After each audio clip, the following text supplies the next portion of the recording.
Let me ask you a question.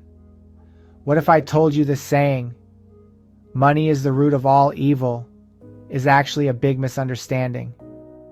What if I told you that this misunderstanding could change your entire approach to wealth, generosity, and even your relationship with God? By the end of this video, you'll know the truth behind one of the most misquoted Bible verses in history. And I promise, it's going to change the way you think about money forever. In today's world, many people say that money is the root of all evil. But is that really what the Bible teaches? The full verse in 1 Timothy 6:10 actually says, "For the love of money is the root of all evil." That's a huge difference.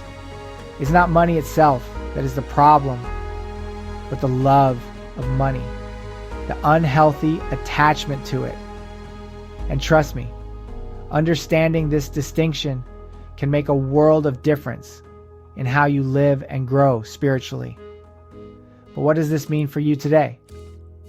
Have you ever felt conflicted about your financial goals? Maybe feeling guilty for wanting more? Or perhaps you've wondered if wealth and spirituality can coexist without conflict. Well, keep watching, because in just a few minutes, you'll gain a deeper, more biblical perspective that can transform your relationship with money.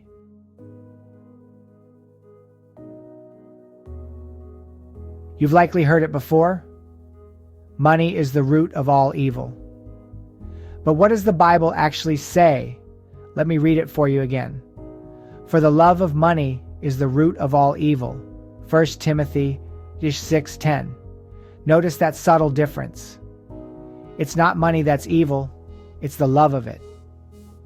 But what does that mean for you and I? Well, when we misunderstand this verse, we can fall into a trap. We might feel that wanting financial success or having wealth is inherently wrong. But the Bible never says that. In fact, God blesses those who use their resources wisely and generously. So here's a question for you. Have you ever felt guilty about wanting more money, or questioned if it's okay to pursue financial success? Let us know in the comments. And keep watching, because in just a few moments, I'll share how the Bible actually encourages wise and responsible stewardship of money. Trust me, you won't want to miss that. Let's pause for a moment.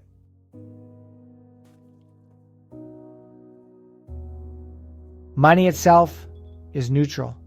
It's neither good nor evil. It's what you do with it that determines its moral value. Think about this. Money can build schools, hospitals, and help the poor. It can change the world for the better when used for good purposes. The Bible talks about people like Abraham, who was wealthy and used his wealth to bless others and further God's work. In Genesis 13:2 it says, "And Abram was very rich in cattle, in silver, and in gold." But Abraham didn't hoard his wealth. He used it to help others and fulfill God's will. But there's another side of the coin. Money can also be used for evil. Look at how it funds crime, corruption, and oppression in this world. It's not money that causes this. It's greed, selfishness, and the love of wealth. Matthew 6:24 reminds us. Matthew 6:24 says, "No man can serve two masters, for either he will hate the one and love the other, or else he will hold to the one and despise the other. Ye cannot serve God and mammon." You see, it's not about money, but what we serve. Do you serve God or the pursuit of wealth? So here's a question for you. How do you view money in your life? Do you see it as a tool for good? Or do you find yourself constantly craving more, thinking it will bring happiness?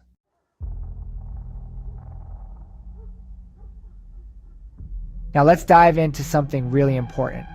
Greed. Greed is that insatiable desire for more than we need.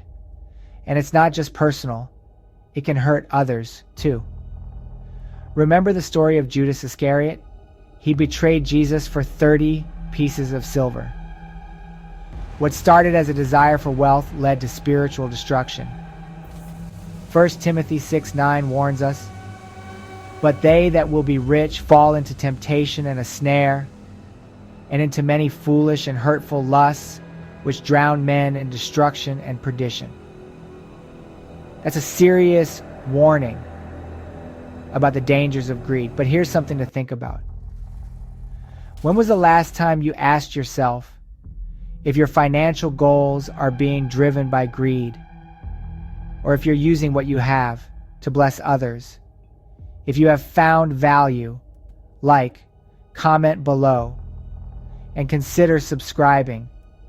It helps us grow our community and brings content like this right to you.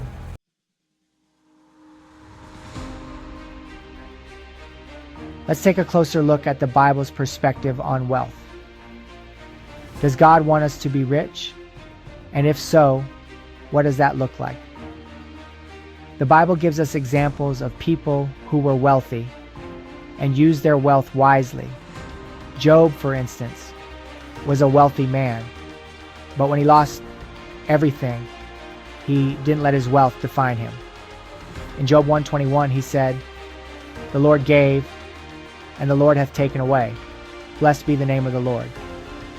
On the flip side, Luke 12, verses 13-21, tells the story of a rich man who hoarded his wealth, only to face spiritual emptiness. Jesus called him a fool because he didn't consider how to use his wealth to serve others. So here's the big question. What do you think wealth means in God's eyes? Is it a blessing to share or a trap to avoid? Let us know below.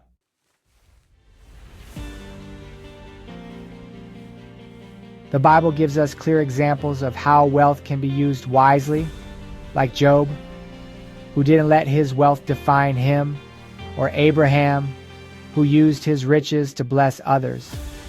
Wealth isn't about accumulating for yourself, but using it to fulfill a purpose greater than ourselves. I remember a moment when I had to make a decision about my finances. I was tempted to use some of my resources for personal gain, but I felt convicted. I realized that God had blessed me with money not to hoard, but to bless others. It wasn't about what I could buy or acquire, but about how I could serve others and further God's kingdom. That moment changed everything for me sometime later. I noticed after giving, the money somehow finds its way back to you.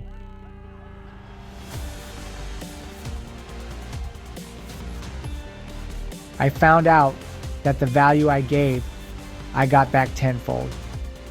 And if this has happened to you too, let us all know how God has blessed you.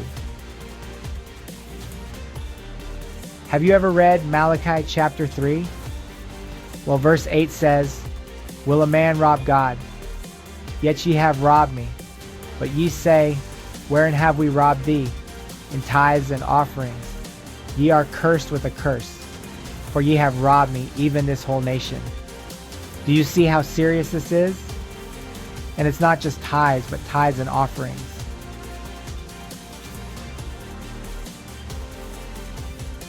The Bible teaches us to keep a balance between spiritual values and material wealth. Matthew chapter 6:33 says, "But seek ye first the kingdom of God and his righteousness, and all these things shall be added unto you." In other words, when we prioritize our relationship with God and seek his will, everything else, our financial needs, our relationships, and our success fall into place. But here's a tough question for you. Are you prioritizing your spiritual life over material success? Or do you find yourself chasing after more and more, hoping that wealth will satisfy you Think about that and reflect on what truly matters in your life.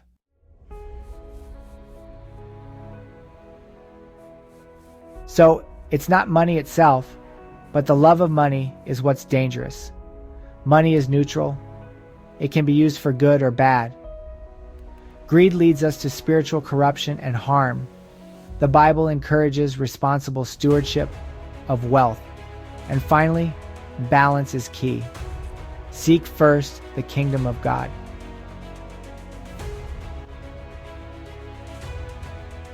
I want to challenge you. Think about your relationship with money. Is it time to reassess your financial goals and put God at the center? Make sure to check out my next video that's coming soon. You won't want to miss it. I'll see you there.